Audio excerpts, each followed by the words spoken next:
मुख्यमंत्री आदरणीय फडणवीस साहब को मिला। आदरणीय फडणवीस साहब को मैंने विनती की और जब मैंने जोर से थोड़ा अच्छे बताए,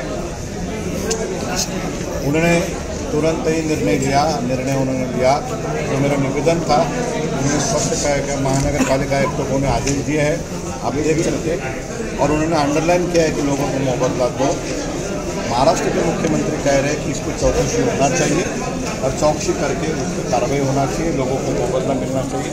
ये स्पष्ट हो गया है। मैं सभी शहरवासियों को स्पष्ट मैंने बोलना चाहूँगा कि कोई भी अभी डर के खौफ के माहौल में ना रहे। आपका अधिकार देने के लिए आपका भाई यहाँ पर खड़ा है। मैं महापालिका आयुक्तों को स्पष्ट कहना चाहूँगा कि आपके हमारी खानदानी दुश्मनी नहीं, आप कायदे का पालन करो। मुंबई हाईकोर्ट का आपको आदेश है, संभाजी नगर बेंच का हरसुल में आदेश है, चिकलठाना में आदेश है, उसका पालन आपने नहीं किया। जिन जिन का आपने घर तोड़े उनकी लिस्ट जारी करो, उनको कैश में मुआवजा दो और उसके बाद नई कार्रवाई के लिए जाओ। मैं पुलिस प्रशासन को विनती करता हूँ, आयुक्त साहब को, कि पहले आपके 18 करोड़ रुपए बैलेंस है महापालिका की और वो मांगो, नया बिल भी उनको दो और नागरिकों को सब पेपर देने के बाद ही देखने के बाद ही आप वहाँ पे पुलिस बंदोबस्त दो। किसी ने भी डर के माहौल में नहीं रहना चाहिए। मैं महापालिका प्रशासक को यह विनती करता हूँ, आह्वान करता हूँ कि आप एक खौफ का माहौल बंद करें और तुरंत से ये कार्रवाई रोके। जिन के आपने तोड़े हैं इनको आप कैश में मुआवजा दीजिए, हर्जाना दीजिए, लाइन एक्विजिशन प्रोसेस कंप्लीट कीजिए, फिर नई जगह को हाथ लगाइए। अगर आने वाले 5 दिन में आपने नहीं किया तो हम जितने भी लोगों के घर तोड़े इन सबको लेके आपके घर के बाहर रहने को आएंगे। इसके आप सर 5 दिन का आपने जो अल्टीमेटम दिया है और रोक रकम का जो आप मुआवजा मांग रहे हैं, तिजोरी में तो पैसे नहीं है महानगर पालिका, फिर पैसे नहीं तो फिर क्यों तोड़े? इसका जवाब उन्होंने देना चाहिए। अगर आप तोड़ोगे, आप लोगों को मुआवजा भी नहीं दोगे तो ये लोकशाही है या गुंडाशाही है? इसका जवाब वो देंगे। ये तोड़ने के पहले उन्हें सोचना चाहिए था। मेरे बाजू कुलचंद भाई खड़े, इनके पास गुंठेवारी का आदेश है। मेरे बाजू चिकलठाना मुकुंदवाड़ी के लोग खड़े, इनके पास गुना आदेश है। महापालिका में हरसुल, मुकुंदवाड़ी, चिकलठाना, बड़े गाँव, मीठ मिठाई बाद में आए। पहले ग्राम पंचायत हुआ करती थी, वहाँ गाँवठान हुआ करता था। इसका रिकॉर्ड तुम्हारे पास है। मेरे घर के सामने की विड्थ आपने 3 बार बदली है, मेरी कोई गलती नहीं है। और महापालिका ये मैप फाइनल न होते हुए किस अधिकार में तोड़ती है, इसकी जिम्मेदारी पूरी आयुक्तों पर है और सारे टीम पे है। मैं क्लर्क से लेकर प्रशासक को बोल देता हूँ, अगर आप एक भी इलीगल एक्टिविटी करोगे तो आपको कायदे के सामने चौकसी को जाना पड़ेगा। इसकी आप नोट। और बांधकाम जो परमिशन है ज़्यादातर है नहीं, बोल रहे हो बांधकाम परमिशन नहीं, ज़्यादातर बांधकाम परमिशन नहीं है तो गुंठेवारी करो। लोग आज तैयार है, लोग पैसे देंगे, उनके घर रेगुलराइज करो। अब ये मिटपटा पड़े गाँव में परमिशन है, ये आप कार्रवाई नहीं कर रहे हो। जालना रोड पे MRDC के प्लॉट है, सिडको के प्लॉट है, वो तोड़ने का आपको अधिकार है क्या?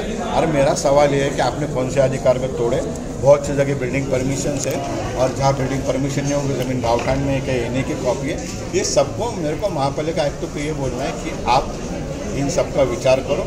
आपने जो तोड़ा उसका हर्जाना दो, इसके बाद जो आपको विकास करना है उसके लिए हम साथ रहेंगे। उसके लिए चर्चा करो, लोगों को न्याय दो।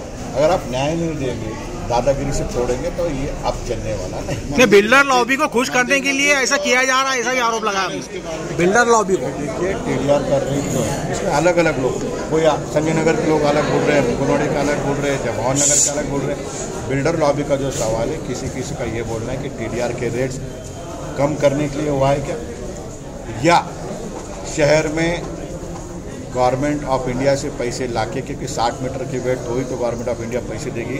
तो कोई कॉन्ट्रैक्टर को काम करने के लिए उनको ही टेंडर देने के लिए आपने तोड़ा क्या? ऐसी क्या अर्जेंसी थी कि आपने बिना नोटिस तोड़ा? ऐसी क्या खाप आपको आया कि कल सुबह उठ के आपने तोड़ा? जैसा करीब आपने सारे शहर में घूम के लिया तो जिम्मेदारी भी शहर में घूम के लो और लोगों को खौफ से बाहर निकालो, लोगों को न्याय दो, लोगों को कैश के रूप में पैसा दो। और मंदिर की जो बात हुई, धार्मिक स्थल का तो प्रोटेक्शन होना ही चाहिए। मंदिर के बारे में भी मेरी लोगों से चर्चा हुई, उन्होंने भी कहा, जैसे हरसुल में बात हुई, उन्होंने कहा कि सामने का जो एरिया है वो हम दे सकते हैं अगर मुआवजा मिला। तो ये बड़ा सेंसिटिव सब्जेक्ट है, शहरवासियों के तो आभार मानना चाहिए, किसी ने उफ भी नहीं किया।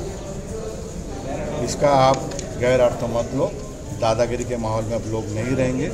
महाराष्ट्र के मुख्यमंत्री अब हमारे साथ है, मुख्यमंत्री का आदेश हमारे साथ है, उसका पालन आप करें। नहीं, दूसरे सियासी लीडर मैदान में नहीं दिख रहे, आप ही दिख रहे हैं सर। सदारा परिसर वहाँ पे एक दहशत का माहौल बना हुआ है कि आज गुंटेरी को लेके वहाँ पे 600 स्क्वायर फीट की जगहों को लेके बहुत ज़्यादा बतला रहे खर्चा।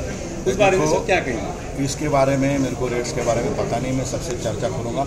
लोग जो रेगुलराइज करने के लिए आगे आ रहे हैं उनको खुशी से पैसे स्वीकारना चाहिए। मैं तो बोलता हूँ उनको टप्पे से पैसे लेना चाहिए और लोगों के घर रेगुलराइज करना चाहिए। सादी सी बात है। यहाँ पे भारत के प्रधानमंत्री चीख के बोल रहे हैं कि हर एक को मेरे को प्रधानमंत्री आवास में घर देना है और तुम लोगों को बेघर करें।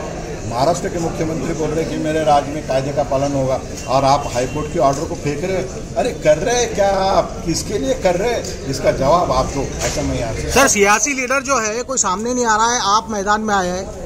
देखो मैं सियासी नहीं हूँ और ये मेरी जिम्मेदारी बनती है कि छत्रपति संभाजी नगर का कोई भी भाई ना हो, कोई भी भाई या कोई भी बहन रास्ते पे उनका घर छीना जा रहा है तो आवाज़ उठाओ। मैं कायदे को मानने वाला हूँ, ये कायदे में इसलिए मैं आवाज़ उठा रहा हूँ। अगर हमारी गलती होती हम कायदे में नहीं होते तो हम शब्द से भी नहीं बोलते, पर कायदा है, कायदे के अंदर अगर आप हमको मुआवजा नहीं दोगे तो रही सियासी के लीडर की बात तो लोग डिसाइड करेंगे। जनता है, जनता निर्णय लेंगे, आप उससे लेना करेंगे।